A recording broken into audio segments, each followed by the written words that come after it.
All right, good afternoon, everybody. This is Michael Misko with Misko Health Law, bringing you another edition of the Cairo Secure Growth Without Risk presentation series. What we're going to talk about today is some ongoing issues that I'm seeing lately with providers billing massage and manual therapy, either in addition to manipulation, or some are trying to be cute and bill it separately on different days, or they're not even doing manipulation. But nonetheless, um, payers are picking up on patterns of billing where 3, 4, 5, 6 units of either manual therapy, CPT 97140, or massage, CPT 97124, are being billed.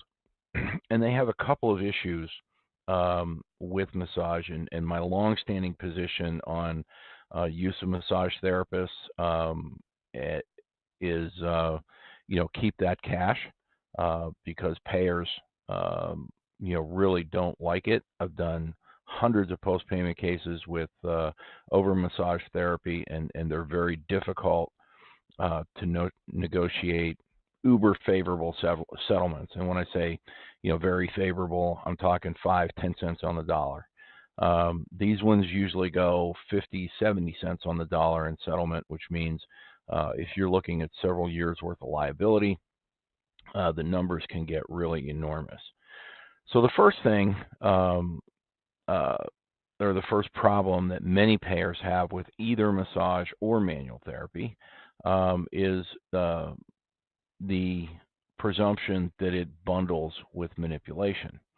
And that presumption is either based upon an internal medical policy or an application of the National Correct Coding Initiative edits that establish a component relationship between massage or manual therapy and manipulation.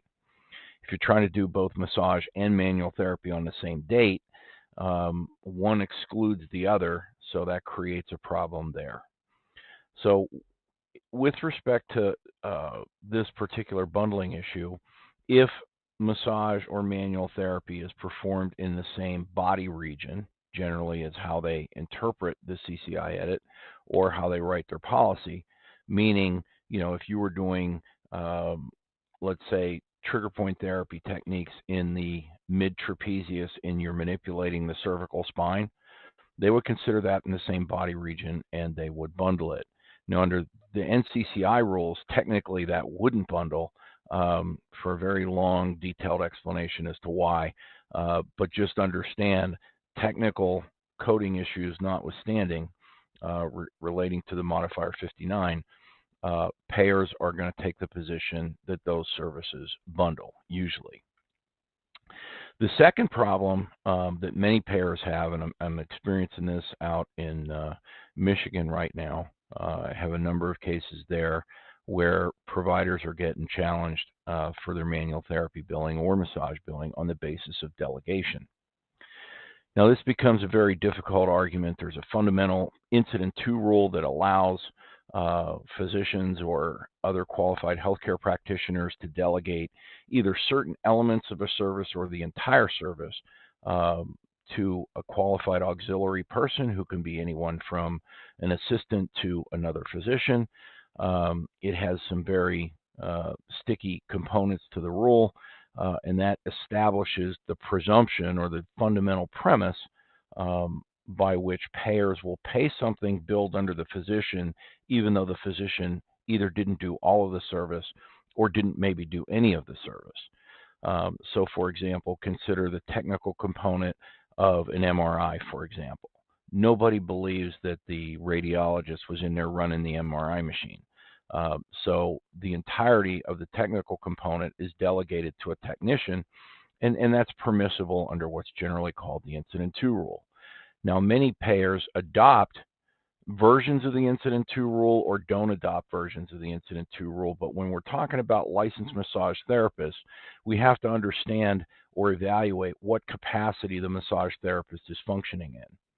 As a licensed massage therapist, usually they are the recipient of referrals from a physician for massage therapy, and under the scope of their license, they are doing the decision making to determine what massage techniques, where to perform them, how long to perform them, and so forth.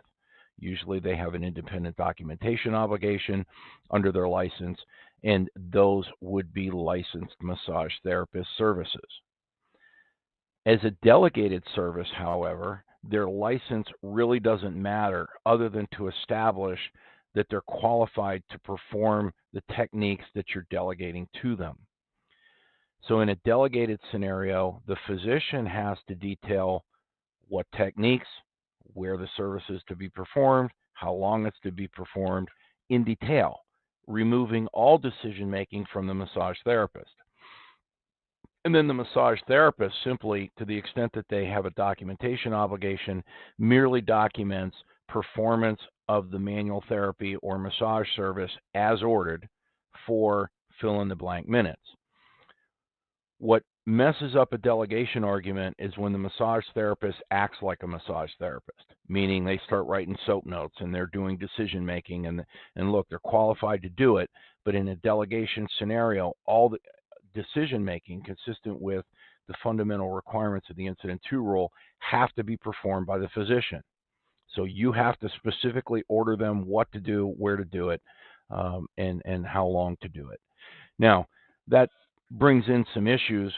Another issue, the next issue that we're going to talk about is medical necessity. The normal 1 hour massage therapist massage is what I like to call a head, shoulders, knees, and toes massage. And there's some reflexology in the feet and back, legs, hands, arms, ears, whatever. The problem with that is that the patient's primary complaints, the complaints that establish the necessity of the visit in the first place, aren't all over the place. And you shouldn't try to document complaints all over the place just to justify a longer massage session. So you need to focus on the patient's area of chief complaint. They're coming in with neck and upper back pain, neck and upper back, in which case I wouldn't expect to see 4 units of massage or manual therapy. Okay, that's assuming you get past the bundling issue, which you probably won't. But nonetheless, looking at it strictly from a medical necessity perspective, you have to identify those structures in that region, cervical, upper thoracic region, that are problematic, and then order a specific technique to the massage therapist to not only satisfy the delegation rule, but then also establish the medical necessity of that service. Okay? The last issue that we're going to talk about are the coding issues, because licensure does not define what constitutes massage. So a licensed massage therapist doesn't necessarily do massage, and their license isn't necessarily restricted to the performance of massage therapy. Just like chiropractic manipulative technique and osteopathic manipulative technique have nothing to do with chiropractors and osteopaths, massage and manual therapy have nothing to do with PTOT versus LMT.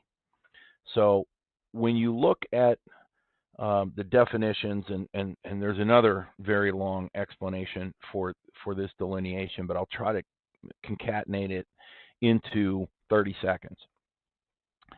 Massage is defined as effleurage, petrissage, tapotement, which is compression, stroking, and so forth. Now, those techniques tend to be, when you break down those definitions, tend to be more, let's say, diffuse techniques, where manual therapy techniques, soft tissue mobilization, soft tissue manual traction, those techniques massage therapists are usually licensed to do.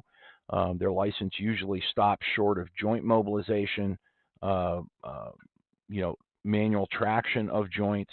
So they stick in the soft tissue world, but in that soft tissue mobilization traction realm of manual therapy, you have techniques like myofascial release, trigger point techniques, things of that nature, which tend to be very focal, meaning they're directed at a very specific portion of a muscle.